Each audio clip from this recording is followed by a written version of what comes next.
Bismillahirrahmanirrahim. Assalamualaikum warahmatullahi wabarakatuh. Perkenalkan, nama saya Faryasa, NIM A1J118049. Pada kesempatan kali ini, saya akan menjelaskan tentang sistem saraf volunteer dengan tujuan untuk memenuhi tugas praktikum 4 mata kuliah anatomi dan fisiologi manusia. Baik, langsung saja. Sistem persarafan terdiri dari neuron dan neuroglia yang tersusun membentuk sistem saraf pusat dan sistem saraf tepi. Susunan saraf pusat terdiri dari otak dan medula spinalis, sedangkan sistem saraf tepi merupakan sistem saraf di luar sistem saraf pusat yang membawa pesan dari dan menuju sistem saraf pusat untuk menjalankan otot dan organ tubuh. Tidak seperti sistem saraf pusat, sistem saraf tepi tidak dilindungi tulang, sehingga rentan terhadap trauma. Sistem saraf tepi terbagi menjadi sistem saraf somatik dan sistem saraf otonomik. Saraf-saraf tersebut mengandung serabut saraf aferen dan eferen. Pada umumnya, serabut eferen terlibat dalam fungsi motorik, seperti kontraksi otot atau sekresi kelenjar. Sedangkan serabut aferen biasanya menghantarkan rangsang sensorik dari kulit, selaput lendir, dan struktur yang lebih dalam. Ada 12 saraf kranial yang berperan dalam berbagai hal sederhana yang terjadi di kepala, seperti mengenali wajah orang lain dan mencium makanan. Meski ukurannya kecil, saraf ini sangat penting untuk kelangsungan hidup manusia agar sehari-harinya bisa berfungsi dengan baik.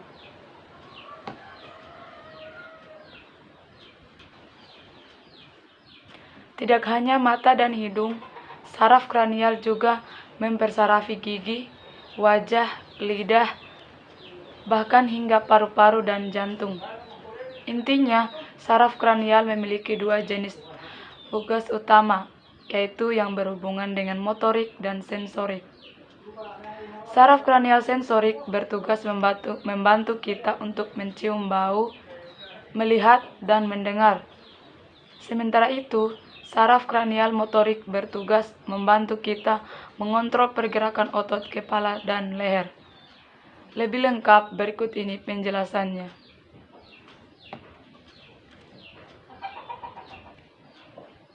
Yang pertama, saraf kranial 1, olfaktori. Saraf olfaktori berperan dalam penciuman. Saraf tersebut mengirim informasi dari hidung ke otak terkait bau yang ada di sekitar kita. Jadi, tidak sengaja mencium aroma kopi, maka saraf olfaktori sedang bekerja. Yang kedua, saraf kranial 2, optik. Saraf optik berperan dalam penglihatan kita.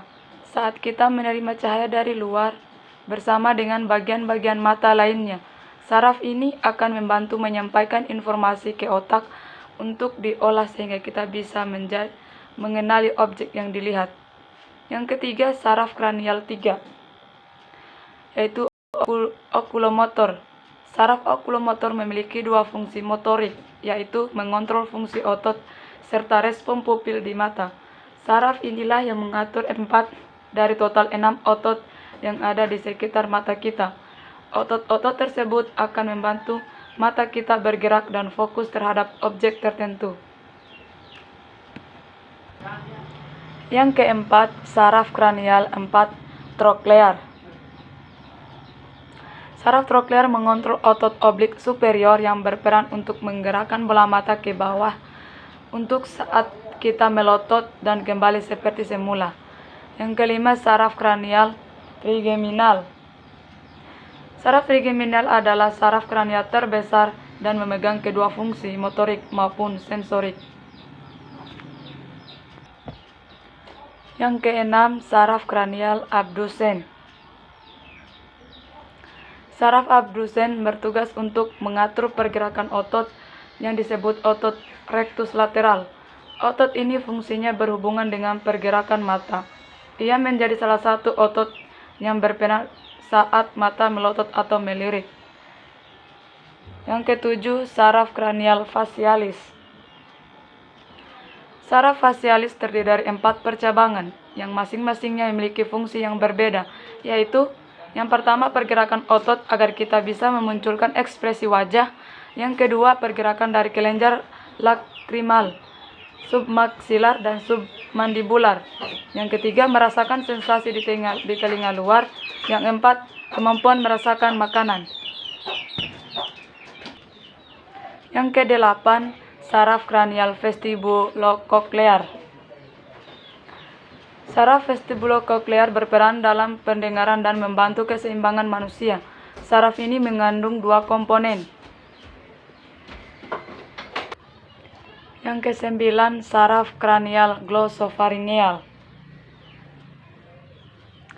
Saraf glosopharyngeal berperan dalam fungsi motorik dan sensorik. Berikut ini penjelasannya. Yang pertama, saat berperan dalam fungsi sensorik, saraf ini menerima informasi dari tenggorokan, tonsil, telinga tengah, dan lidah bagian belakang. Saraf ini juga berperan untuk merasakan sensasi di lidah bagian belakang. Yang kedua, saat berperan dalam fungsi motorik, saraf ini dapat mengatur pergerakan otot stylofaringeus yang memungkinkan tenggorokan untuk melebar dan memendek. Yang ke-10 adalah saraf kranial vagus. Saraf vagus memiliki berbagai fungsi mulai dalam hal fungsi motorik, sensorik, hingga parasimpatik. Yang ke-11 adalah saraf kranial aksesorius. Saraf kranial yang terakhir adalah saraf ini berperan untuk mendukung motorik atau pergerakan dari otot leher. Otot inilah yang mengontrol otot di leher sehingga kita dapat menggerakkan leher sesuai keinginan. Yang ke-12, saraf kranial hipoglossus.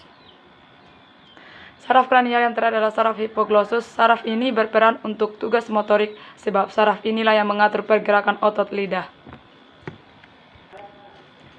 Adapun sumber materi yang saya kutip dari buku belajar praktis neuroanatomi oleh Kalanjati tahun 2020. Itulah materi penjelasan saya tentang sistem saraf volunteer. Kurang dan lebihnya mohon dimaafkan. Wassalamualaikum warahmatullahi wabarakatuh.